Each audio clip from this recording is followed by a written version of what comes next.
Hello, my name is Sergeant Rick Hernandez. I'm the Surprise Police Department's Public Information Officer. Hopefully everybody here has received a copy of the media advisory. This media advisory contains each speaker's name, rank, and agency. Each speaker will provide a brief statement, and we request that you hold all questions until each representative has an opportunity to speak. Standing with me I have, from the Surprise Police Department, Chief Benny Pina. From the Surprise Fire Medical Department, Chief Brendan Espie. From the Goodyear Police Department, Chief Art Miller. From the Buckeye Police Department, Chief Bob Sanders. And from the City of Surprise, Mayor Skip Hall.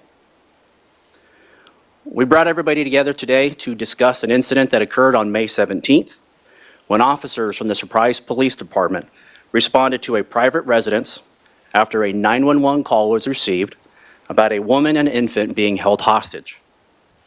Officers arrived and heard multiple rounds of gunfire from inside the residence. Officers worked to force entry into the residence to rescue an infant, a 7-month-old baby Jackson. Once officers located baby Jackson, they ran him to firefighters, who immediately rendered medical aid. The suspect, identified as 51-year-old Todd Marchetti, refused to come out of the home, and after an hours-long standoff, set a fire started inside the home. Fire crews were unable to immediately tend to the fire due to sounds of gunfire coming from within the home. Once it was safe for investigators to enter the residence, they discovered the remains of Marchetti with an apparent gunshot wound to the head. Please allow me now to introduce Chief Benny Pina.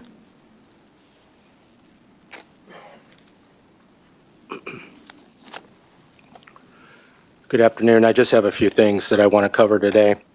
Number one, thank my leadership team here in the city, to include the mayor, council members, and my fellow directors that are here that have, throughout this entire incident and throughout the entire weekend, offered me unwavering support and checking the condition of all of our employees, to include our unified fire and medical team, along with my police department. And when I say unified, when we talk about public safety, that's kind of be the theme of the day for both myself and Chief Espie. Not only do we plan and train together, but we have a cohesive environment with my training center, our training center, I should say, and so that many of our employees are together all the time, and we have built a great community to serve our public. Thank you to Chief Bob Sanders for his department being the lead agency and taking the investigation at the end of this incident in the partnership of the West Valley Incident Response Team. And thank you to Chief Art Miller, the Goodyear Police Department, because the call for tactical officers came out from my team, and our fellow SWAT team from Goodyear responded with both equipment and held a perimeter as we were making entry into the home to try to resolve this. Also like to thank, even though they're not here, the Phoenix Police Department. I spoke to both Chief Sullivan and Assistant Chief DePonzio over their Tactical Support Bureau. If you didn't know, their Special Assignment Unit had responded with equipment and manpower, and we're preparing to assume our tactical positions because of the heat and the prolonged activity that we had engaged with in trying to get this suspect to resolve this incident peacefully. And they were preparing to assume the tactical portion of this incident when the fire occurred, and essentially the barricade ended and we went into recovery mode. Chief Espie and his entire team that's here, leadership team, it is because of those meetings, the friendships, the lunches, the things we do together to bond ahead of time and make plans and be unified, that we've had success on Friday. I have to tell you all that I just went through an interview. Thank you, Jason. And I get a lot of questions as to why. Why do these things happen and why surprise all of a sudden? And really, they haven't been. It's just, I think that all of you do a better job of covering these incidents, but causality is always the question. Why did this happen? Why did this happen? And I'm a longtime investigator, and I usually find out a lot of the things, but many times, and such as today, the why is never going to be answered because it's hugely illogical. And what I told my department in a message to them, and in my continued message to them, is this is why we prepare. This is absolutely why we prepare every day the way we do, and why we prepare mentally and physically to be able to do things that sometimes others couldn't even imagine doing. And I think you're going to see that in this video, in our body-worn camera that we're going to release. And so you're going to see bravery, you're going to see heroics. However, every employee, both fire and PD, their first question to me wasn't the why, is the baby okay? Over and over again from every employee. Their selfless acts that day was completely focused on saving an infant that they didn't know, didn't even know the name. I didn't even know the name. But we had resolved this in peaceful manner. We would have had successful prosecution because we were working so closely together that we had documented everything to show the depravity that had occurred. And I don't use words lightly like absolute humanity, because that is what I saw that day. And I was very proud of how we performed, but more proud of the fact is that you had not lost your humanity. My entire department maintained humanity. And in times like today, where things that happen that don't make absolute sense to you, that can ruin a career. It can cause so much damage to a community, because that's what our community keeps asking. Why is these things happening? And it's really about what we're facing in society. Whether it's mental illness and domestic violence and substance abuse issues, these are all issues we stand resolved to keep our community safe. But you have to call us. You have to follow through with us. And you have to assist us with prosecution. And you have to show up for court appearances. And that's not specific to this case. That's specific to all folks. And so the message I sent today, please focus on this. If you're in a relationship that isn't healthy, that you feel is not to your benefit, that isn't supporting you, and is actually a threat to your life and to your future, call us. We'll be putting out some information on hotlines to be able to contact us if you need help with a domestic violence situation. If you have a family situation that you're not sure how you resolve, we will be focused on providing those services. And in meeting with the family today, expressed, my concern for our survivors and how we would stand with them. And I'll close with that, is that when incidents like this occur, oftentimes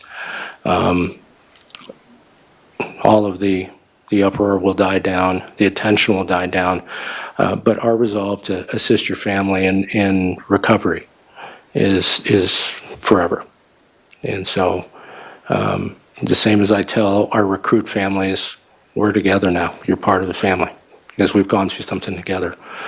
And it's our entire community. If I could get our entire community that wants to know how to help, we'll focus that attention too. But this family is hurting, and they need your assistance. And so with that, I will turn this over to Chief Espie. Thanks, Chief. Welcome and thanks to everyone for being here. I would like to echo Chief Pena's comments about the support from fellow directors, city manager's office, elected officials, mayor. Without your guys' support, I'm convinced that Friday's events definitely would have turned out different, and for that we're very thankful for the support we get here in the city. But before we continue discussing heroic actions of firefighters and police officers, I would like to first acknowledge the biggest hero of the day to me, which is Allie. Jackson's mom. Her actions saved not only her life, but the life of her son. Unlike our members in the PD and fire who train for situations like this daily, Allie had to make a split decision that will impact her life and Jackson's life forever. I would like her to know she should be very proud of her decision that she made. And I don't know that any of us know what we would do when we're faced with those types of situations. So for that, if you could please pass that on. I think Chief Pena and I have talked about this, and we just thank the world of her and for what she did that day. I'd also like to thank the construction workers and the folks that were in the neighborhood that day. Without their assistance, who knows where this would have went to. Allie, when she went out to contact them, anybody could have looked the other way or decided to not get involved. But Surprise is such an incredible community, and the cooperation between complete strangers that day, it's just really a testament of what this community is all about. Next, I'd like to touch on the actions of our fire department members once they took control of Jackson from the police department and the SWAT medics that you saw earlier, and some of those folks are here in the audience today. As police exited the home, they handed the infant, Jackson, to one of our SWAT medics who started to initiate care. While initiating care, this medic found the assigned treatment crew and coordinated the transfer of care. Then the crew quickly stabilized Jackson and transported him to the landing zone, where minutes later he was airlifted to Phoenix Children's Hospital. Some of the things that our medics did for Jackson were a chest seal placed in his abdominal area, direct pressure applied to extremities to control bleeding, and medication therapy that was initiated before Jackson was airlifted. Again, I believe without these advanced treatments, I'm not sure what the outcome would have been. And so for that, we're grateful for all the EMS staff and the police department and the SWAT medics that helped us that day and to get Jackson into a good spot. I'd also like to acknowledge the flight crew and the staff at Phoenix Children's Hospital, which is where Jackson was taken. What they do routinely as well is unreal. Phoenix Children provided us with multiple updates late in the evening, which goes a long way for the mental health of all the responders. As Chief Pena mentioned, I think the biggest question for everybody involved that day was what the outcome of the infant was going to be.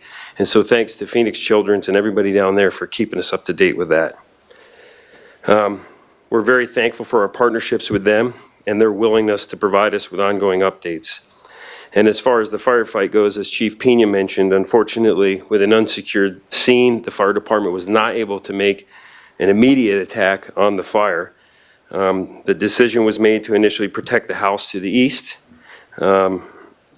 which once the PD was able to secure the scene, the fire department then moved in and with the protection of some of the SWAT teams here in town. I believe Goodyear and our SWAT team helped protect our members when they were applying water to the fire. I'd like to say that my sympathies go out to the family who lost their home, their possessions, and so many things that were important to them.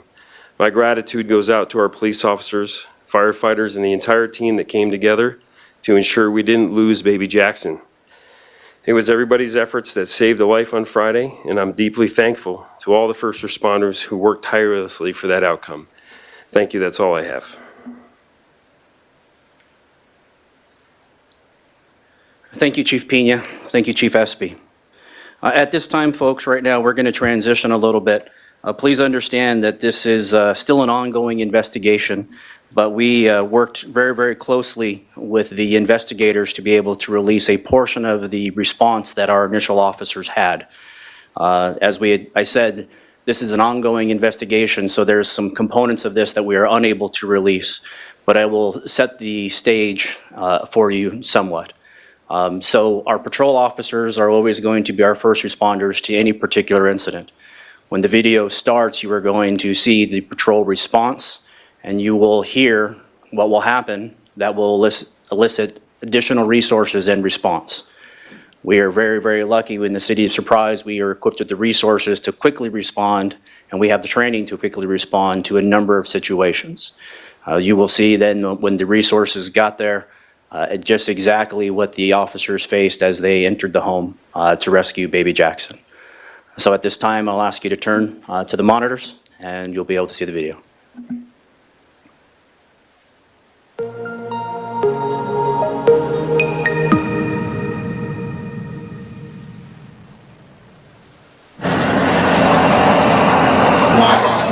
No?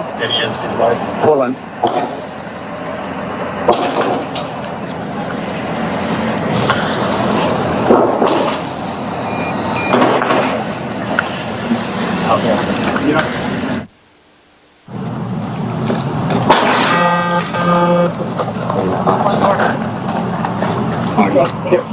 It's not coming through the door. Just came to the front door.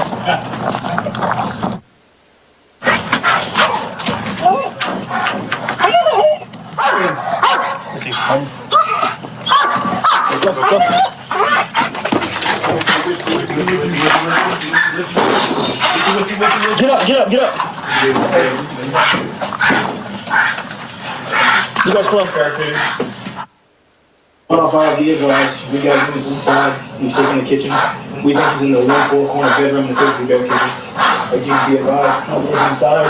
We think he's barricaded 1-4 corner bedroom.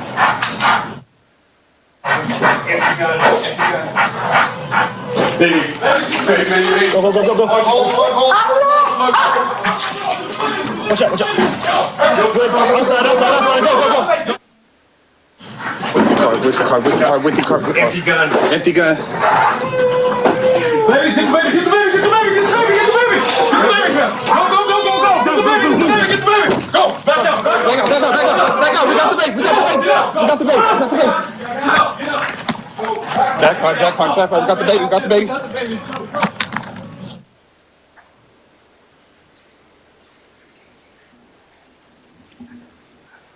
And folks, so that is the first time many of the officers and the family are seeing that response. At this time, what I am going to allow some time to do is for the family and some of the first responding officers to exit. I will read a statement from the family. I want you all to please understand that this is a very difficult time for the family. The family has been inundated with phone calls due to the national, local, and statewide interest in this particular incident. But we are going to request that the family has a chance and opportunity to heal together. I will read a statement provided to us by the family, and after this press conference, we'll make that video and the contact information for the family available to you, so that way any contacts from the press and the media are going to one particular source and allowing the family that opportunity to recover and heal together as a family. So at this time, if you give me a little bit of time, I'm going to have some dignitaries, officers, and family exit. You follow them, sir.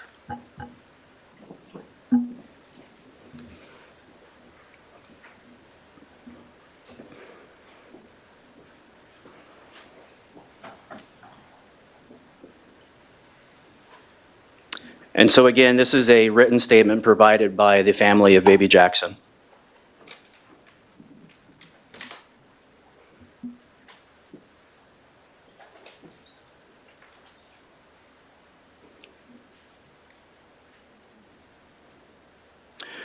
Welcome, and thank you for being here. Give me 1 second, I apologize. Had some folks bringing up different notes. All right, so here we go. Again, a message from baby Jackson's family. For a world that gets too exposed to so much bad these days, let me remind you that there is way more good, and we have proof. Our family would like to thank everyone who has donated money, clothes, food, and more. Our family is so grateful for your generosity, kindness, and compassion during these difficult times. We are so lucky to have a thoughtful family, friends, and even folks we've never met before. First and foremost, the recovery of our grandson Jackson occupies our every thought. This focus is on his recovery right now. Jackson is still in ICU, but making positive progress every day. He is one tough little dude. Seeing him in that hospital bed breaks our hearts, but also reminds us about how precious life is and just how much we love him. Thank you to the Surprise Police Department and Fire Department for their quick responses after shots rang out. Their quick responses is why Jackson is still with us. Thank you. Allie is understandably troubled by the events of last Friday. Her quick thinking and intuition helped save her life as well as Jackson's. She too is very thankful for the outpouring of kindness and generosity. Her work and personal friendships have been so helpful. Our home is sadly 100% gone. Most stuff can be replaced except for family memorabilia. We are trying to organize how we're going to rebuild our home. If you've ever had a house fire, you know how long this process can take. Lastly, the family would be remiss if they didn't discuss domestic violence. I'm sure I don't have to explain the seriousness of domestic abuse. If your son or daughter is experiencing or is the perpetrator of domestic violence, do the right thing and report it as soon as it happens. Lives depend on it. Again, on behalf of our family, thank you, and thank you for all the forms of support you have showed us in the past few days. God bless Mike, Susie, Allie, Nick, and baby Jackson.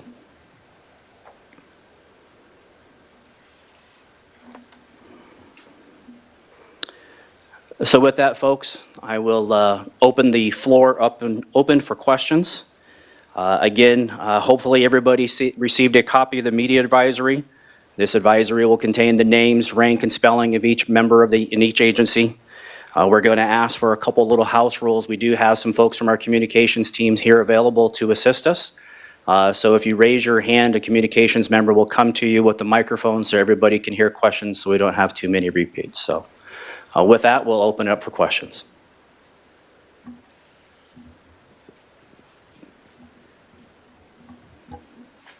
Thank you so much for putting this together. So I know initially when we were out on the scene, we were told that at least one officer fired at least one shot. Mm-hmm. Do we know if anyone was hurt by that shot? We're not going to be able today at today's press conference to discuss the officer-involved shooting aspect of this incident. Hi, Ashley Holden with ABC 15. Can you give us an update on Jackson's injuries? And I know they said that he was still in the ICU recovering, but any other update that you have? So the most recent update we have from family this morning is he's undergone a total of 3 operations. All 3 operations have gone very, very well, and he is still in the hospital recovering, and we'll wait for the next update, but that is encouraging news, and the family is encouraged by his speedy progress so far. And I think you said when you were kind of giving a brief summary at the beginning that you're now saying that the suspect did set that fire. I know that was kind of under investigation. Can you give an update on that? I will tell you, and I'll be very specific so everybody is clear. The nature of how the fire started is absolutely 100% still under investigation.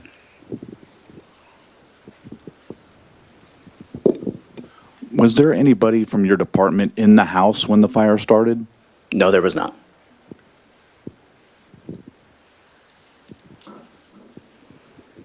Do you know which part of baby Jackson's body was struck by gunfire?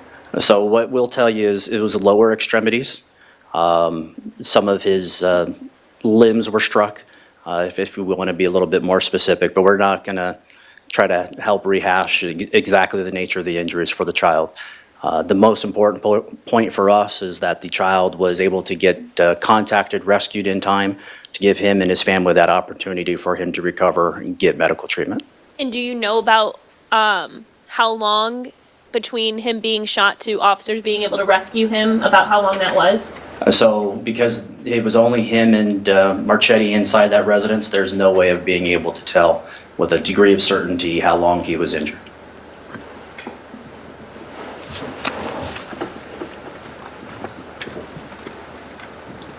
Hi, Jackie Lopez with Telemundo Arizona. I know that when we were covering this on Friday, it was unknown how Ali was able to escape Machete. Is that known now? And can you share that part? Yeah, so I'll just kind of give everybody a little bit of insight on how courageous Allie was on the 17th. So Allie used several ruses to try to free herself. Marchetti entered the residence around 3 a.m. He was armed with a machete, and he had intended to cause her harm while her family was away on vacation. Miss Allie courageously came up with several ruses, one of which was to try to seek care for the family pet. The family pet was shot by Marchetti. She used a ruse to get the animal care, and she had hoped that when they left the residence to get care, she'd be able to alert someone and have the authorities contacted.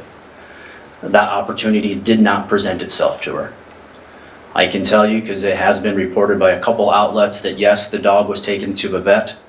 The unfortunate aspect of it is the dog was had to be euthanized due to the injuries sustained. Marchetti did not take responsibility for this. He told the veterinary personnel that the dog was a stray. The dog was hit by a car and they found it. He gave them a fake name and a fake phone number. When that opportunity for her to free herself from him didn't work, she was persistent, and she was able to come up with another ruse because he had damaged a window when he entered the residence. She was able to quickly think on her feet again, and she said, I can go get workers who can fix this, and then nobody will know what you have done. And she was able to go out that window, seek help, and then requested those folks out of the kindness of their hearts to contact 911. And I think she, by doing so, was able to save not only her life, but Jackson's life.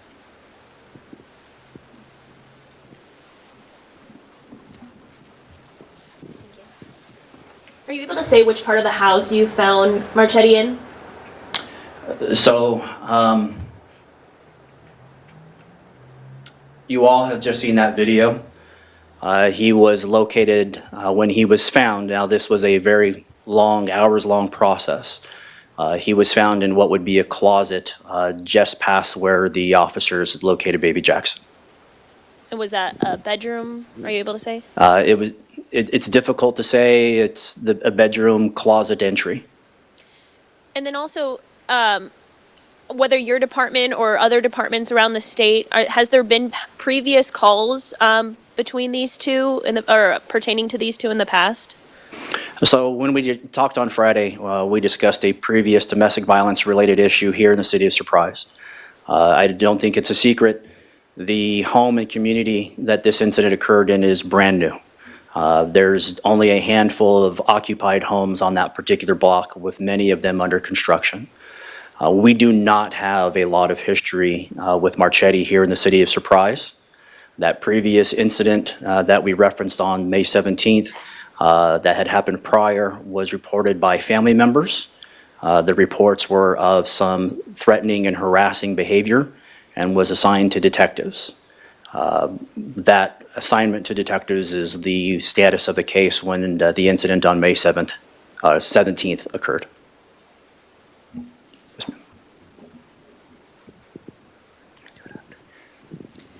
Are you able to say why Marchetti chose to target Allie and Jackson on that day?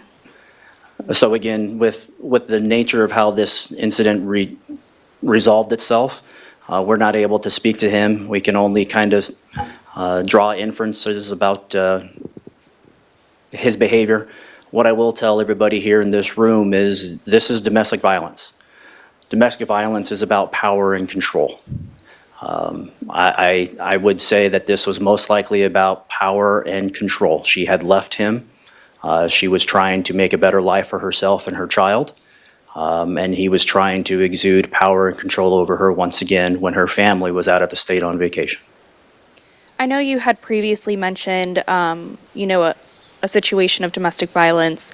As I understand it, he also has other kids from a different relationship. Are there any reports of domestic violence in those relationships? So what I can tell you in our review of his history, in other jurisdictions, there's multiple reports of domestic violence. Those reports do include incidents involving himself and Allie, and those reports also do involve him in a juvenile. And then last question, just related to that, was there a protection order that Allie had to protect herself? There was no order of protection active at the time of this incident. Hi, Bowen Overstoles, KTR News, back here. Question from the newsroom first. Are you able to provide a timeline at all for when he allegedly took the dog to the vet? Offhand, no. My understanding, it was very early in the morning, but the exact timeline, I can't give you how long they were away from the residence. What I can tell you is the entire family took the dog to the emergency animal clinic for treatment. The dog was left there, and the dog ended up having to be euthanized from the gunshot wound it sustained. Another question from the newsroom. Can you clarify who the homeowner was in this? So the homeowner is the grandparents. It will be Allie's mother and father. Thank you.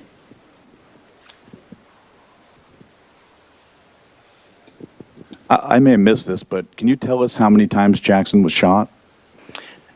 So he had multiple injuries to his lower extremities.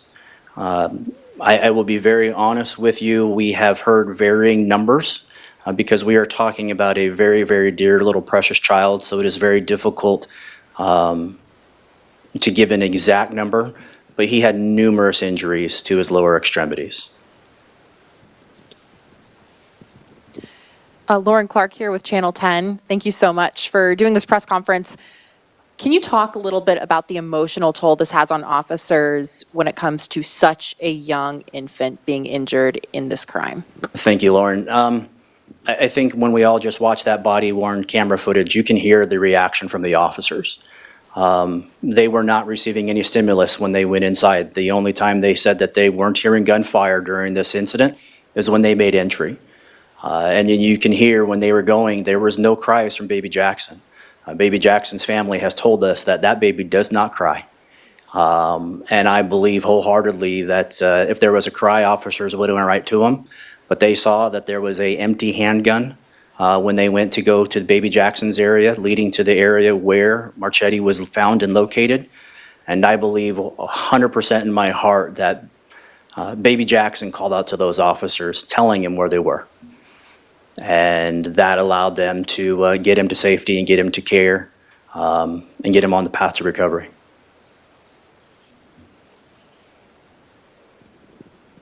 I know you've said that baby Jackson was shot multiple times. Was he injured any other way? To the best of my knowledge, no.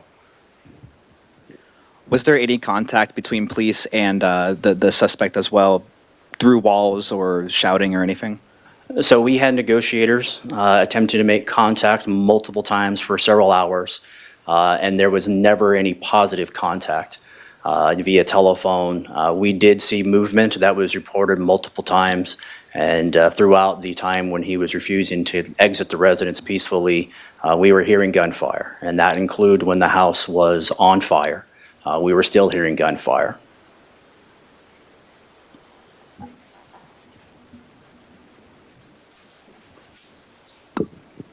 You mentioned how the whole family went to the vet. Do you have any recommendations to be able to recognize signs when somebody might be needing help? Because had they maybe recognized that during the vet, we would have maybe had a different situation right now.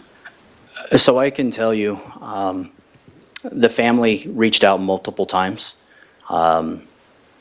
Domestic violence, as Chief Pena explained, can be very, very difficult cases. Family can offer resources, and family can be those great sounding blocks, but the victims being able to show up in court, escape that control and power struggle that is going on is very, very difficult.